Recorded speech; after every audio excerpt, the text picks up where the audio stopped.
Hello everybody, this is Mrs. Davis. I'm here to do a read aloud with you today. First of all, I do have to say that I've missed you so much. This is so crazy, isn't it? How this is my living room and I'm going to be teaching you in my living room. And my daughter is videotaping and I want to say, could you just have a quick little, there's Charlie who's sound asleep. But I just want to say that I'm very proud of everybody who's had to deal with a lot of disappointments. Your after school activities and have been canceled and sports and things, and you've had to deal with a lot, and I'm really proud of everybody for having to deal with all these changes. So I'm going to do a story called Mrs. Piggle's Won't Pick Up Toys Cure. I thought that would be a good topic. But before we begin, I want to just review a couple things. So first is, by looking at this book, is this a fiction book or non-fiction book? And remember, we talked about that fiction means false. Fiction usually means pictures in a book that are illustrated. So what's your guess? If you said fiction, you're correct. Non-fiction means true, okay, a factual book. All right, so that's one thing I wanted to review. Also, I wanted to review some vocabulary words that we're going to be talking about in the story. One is called Mrs. Piggle Wears Her Hair. The vocabulary word is in a knot. Another word for a knot, can you see the picture okay? Means a bun. So Mrs. Piggle wears her hair in a bun. And another vocabulary word means a bad habit. What is a bad habit? So here's an example of a bad habit of a woman chewing her nails. That's a bad habit. I used to do that when I was little.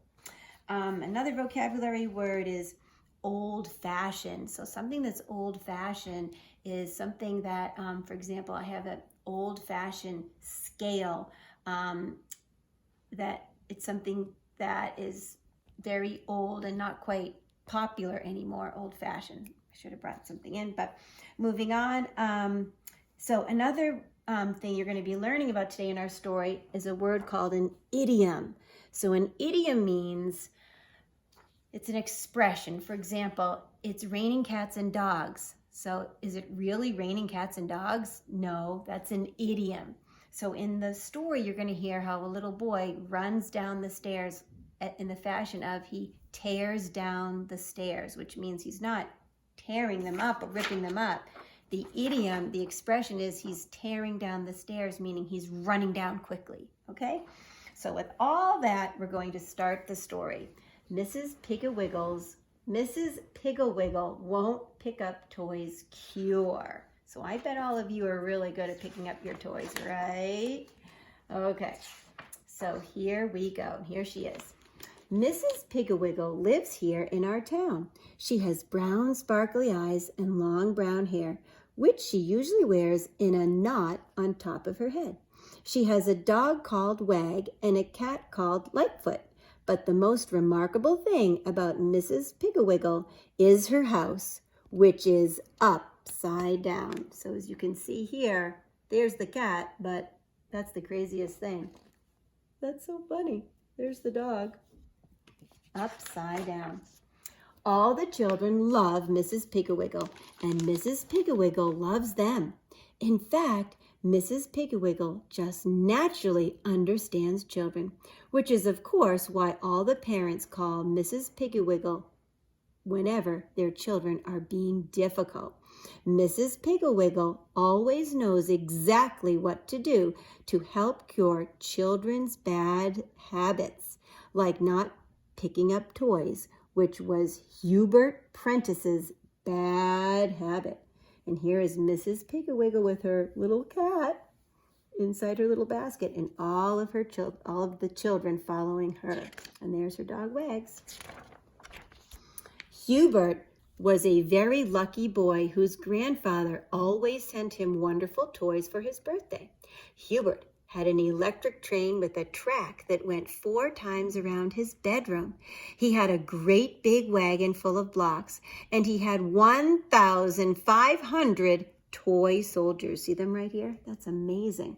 He had a wooden circus, a fire engine with real sirens and lights, and so many books that he had to have 2 bookcases in his room. 2 bookcases.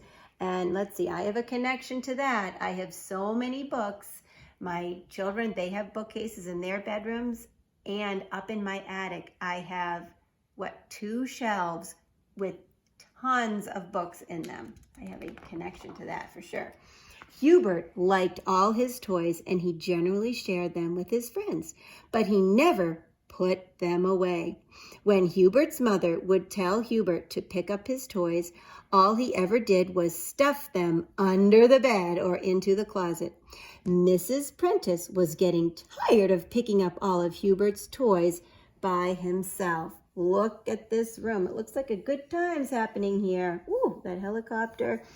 Oh my goodness. But yeah, that would require some cleaning. Oh, Hubert. One rainy day, Hubert invited his friends over to play. They took out every one of Hubert's toys and played with them all afternoon. Then they went home for dinner and didn't put a single toy away. The next time Mrs. Prentice opened the door to Hubert's room, she just looked and looked. Look at that expression.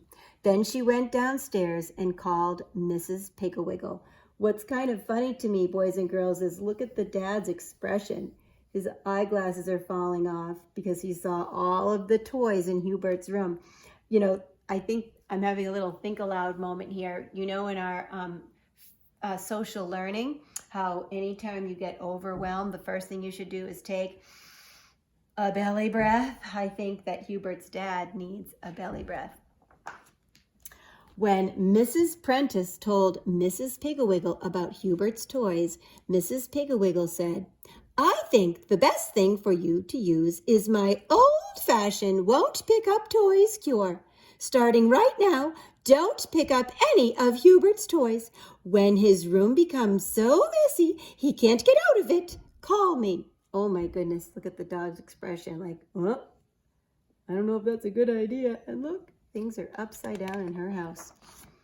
So Mrs. Prentice didn't pick up any of Hubert's toys. She baked a chocolate cake instead, and she did not say a word to Hubert about his toys when Hubert's friends came over to play. And here they are, having a great time. Ooh, and look at that delicious chocolate cake. The next morning, when Hubert came down for breakfast, there was a little pan of paint from his watercolor paint set stuck in his hair. Hubert's mother did not say anything. So I just want to talk about that for a minute. You know, when you have watercolors and the watercolor set has red, orange, yellow, green, blue, purple, brown, black. So I think what this is a little bit old-fashioned, this little pan. It's like a little one of those little cubes or little oval size little bits of paint from the paint set got stuck in his hair. Okay. All right, let's move on. He's having Happy O's for breakfast. The next morning, Hubert looked as though he hadn't slept very well. Look at his face. Oh boy, look at. The morning after that, Hubert had 2 pans from his paint set stuck to his hair, and he had a red mark in his cheek that was the shape of one of his blocks. Oh, can you faintly see it? It's right there.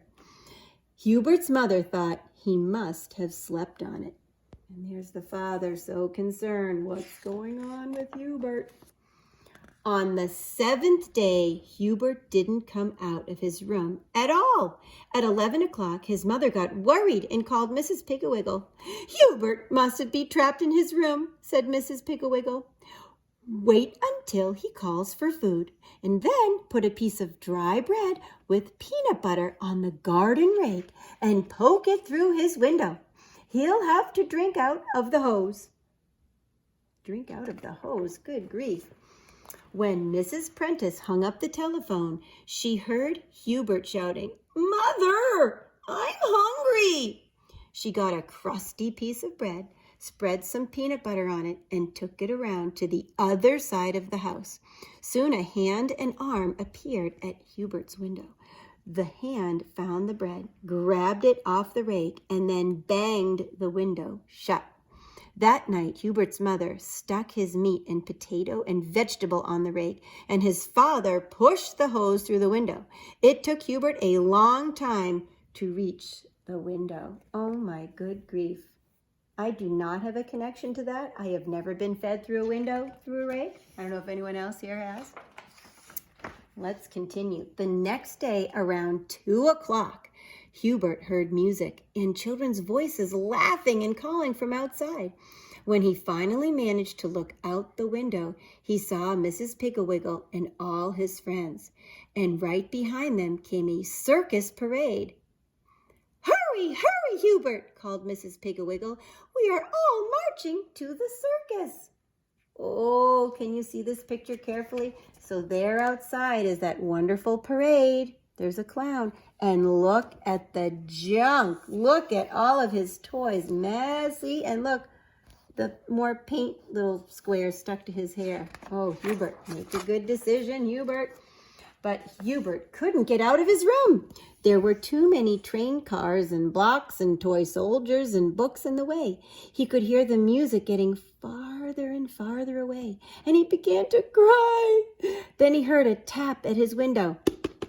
It was the rake with a note on it, and the note said, "Dear Hubert, the only way to get out of that trap is to put everything away where it belongs. If you hurry, we will wait for you. Your friend, Mrs. Piggle." Look at this picture. Look at all of his toys. I know you, boys and girls, you would not do that with your toys. You would pick them up when your mom and dad ask you, right? I believe that. Hubert put away his blocks, his train cars, his paints, his circus, and his books. He made his bed and put away his toy soldiers. He was just putting away his very last toy when he heard the music again. He put the toy in the box, put the box in the closet, and tore down the stairs and out the front door. So we know that tore down the stairs means that he just ran down quickly. There they came, Mrs. Piggle, all the children, and the circus. Hubert ran out to meet them, and away they went down the street, with Hubert carrying the flag and yelling the loudest. And no one said anything at all about the pan of orange paint stuck in his hair. He was having too much fun. Good for Hubert. He learned a lesson about cleaning his room. So we'll be doing more activities about this book the next time I videotape myself. Okay, it was great seeing everybody. Kisses to you all. See you later. Bye.